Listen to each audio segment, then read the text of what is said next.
The new letters coming out from the victims of sex trafficker Jeffrey Epstein, who are concerned in a different way than so many people who view this case as a political controversy or online content or many of the other ways that it has mushroomed. These are the people who lived through it, the victims and their families. And they say the Trump Justice Department is putting convicted pedophiles and sex traffickers above the victims.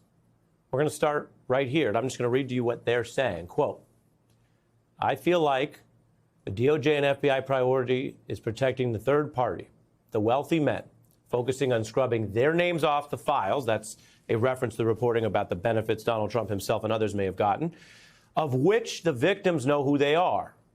They continue, quote, to learn that our own president has utilized thousands of agents to protect his identity. And these high-profile individuals is monumentally mind-blowing. That's their focus. Wow.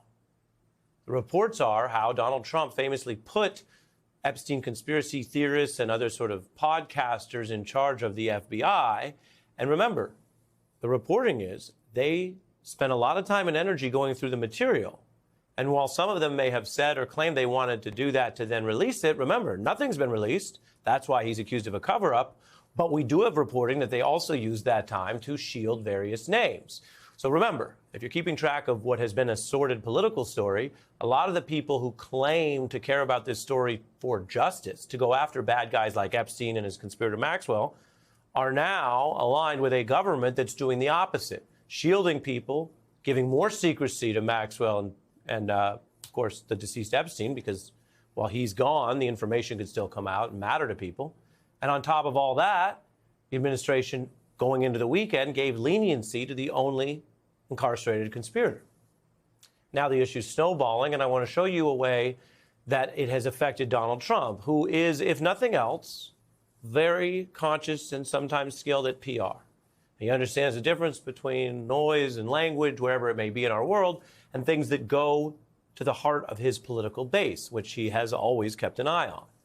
So imagine his concern when someone who's been outspoken in many venues, Charlemagne the God, he's a popular radio host, he interviewed Harris, he's taken on more of a political role over the years, although he's known first and foremost as a New York music radio host, but he also has the show on Comedy Central, he's been on MSNBC.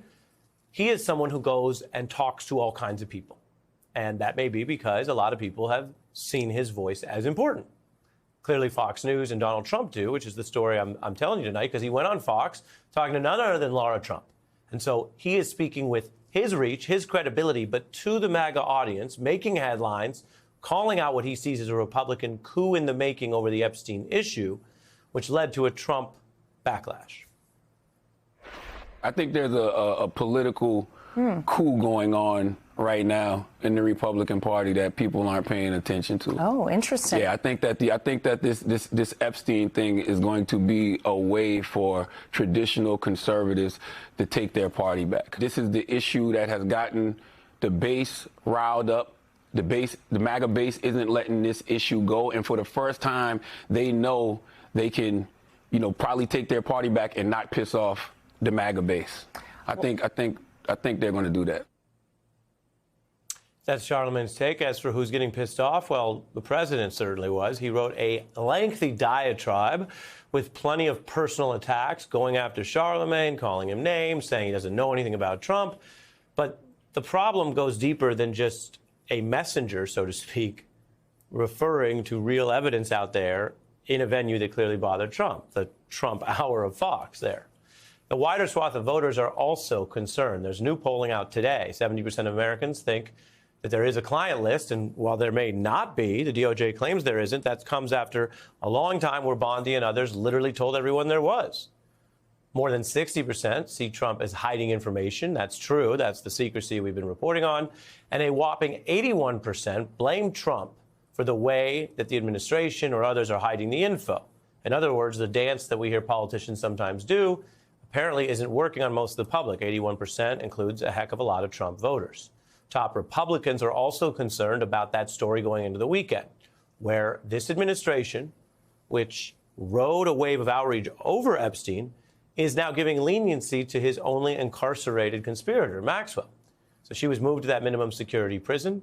Epstein victims were outraged. Why? of anyone in the entire prison system, in their view, should this convicted sex trafficker who worked with Epstein get leniency right now, get a nicer prison environment, which, by the way, if you're a prisoner, that's one of the biggest major changes in your life you can get other than getting sprung out, is getting to a better, sometimes safer prison. She got to a minimum security facility that, under DOJ rules, people convicted of her crimes shouldn't even be allowed to be it, which makes it very suspicious. Now, Republican senators, who famously go along with just about everything Trump does, including things that they had previously opposed, say this whole Maxwell thing has gone far enough. They are publicly urging Trump not to pardon her. To even have that conversation is a type of indictment. Think about the ethics of pardoning a convicted sex trafficker if there's no new evidence or substantive reason. Trump is not ruling it out, which is why they are warning in public. And so the Epstein panic, from the substance, what I read to you from the victims and their families, to the politics, Charlemagne, and the polling, to the ethics, again, of a world where the people who claim justice for Epstein are now aligned with a president who's helping an Epstein conspirator and sex trafficker. We turn to Michelle Goldberg, who has been reporting and writing about this for some time for the New York Times, an MSNBC analyst. Your view about this story and how it continues with the substantive help to Maxwell. She's been upgraded. It's so astonishing. And I mean, I feel like so many astonishing things happen in this rolling catastrophe of an administration that we lose track of it. But how quickly we have moved from Trump is going to blow the lid off on the Epstein conspiracy to Trump is going to both, sort of do favors for Epstein's chief conspirator. And now the idea of a pardon is out there in the ether. It's really astonishing. And I think the question then becomes, first of all, why this transfer, which nobody has even given the ghost of an explanation for. And then what is Trump hiding, right? Because all of this is happening when Ghislaine Maxwell, there still is a possibility that she could be subpoenaed to testify before Congress. So first you have Trump sending his former private attorney, now a Justice Department official, to speak to her for hours on end. Then she gets this inexplicable transfer. And again, I'm somebody who didn't necessarily think that there was something terribly incriminating about Donald Trump in these files, but he is doing his best. I mean, on the one hand, he says he wants this story to go away. He wants people to stop talking about it, but he obviously doesn't want that enough not to make, or for his administration not to make these moves that, at least on the surface, look extraordinarily incriminating. Yeah, these are huge risks. These are very guilty-looking risks, to your point. And in politics, looking guilty is bad. In law, we have a different standard. And as you were careful to note, the fact that somebody's referenced or caught up in a scene is not at all probative of the higher criminal standard. And he hasn't, even when he was out of power, been accused of that kind of wrongdoing. And he's famously been accused and faced prosecution for other wrongdoing. As for the so-called transparency, that's the other whole bit of it, Michelle. They have twisted themselves in knots, the victims, as I reported. In a gripping development, victims of convicted sex trafficker Jeffrey Epstein have publicly accused the Trump administration's Justice Department of prioritizing the protection of wealthy, high-profile individuals over justice for those who suffered at Epstein's hands. In newly released letters, the victims and their families express outrage, claiming the Department of Justice, DOJ, and FBI are more focused on shielding influential figures, including former President Donald Trump, by scrubbing their names from critical files. The victims described the administration's actions as monumentally mind-blowing, alleging that thousands of agents have been deployed to conceal the identities of those connected to Epstein's crimes. This has fueled accusations of a cover-up, as no documents have been released despite earlier promises of transparency.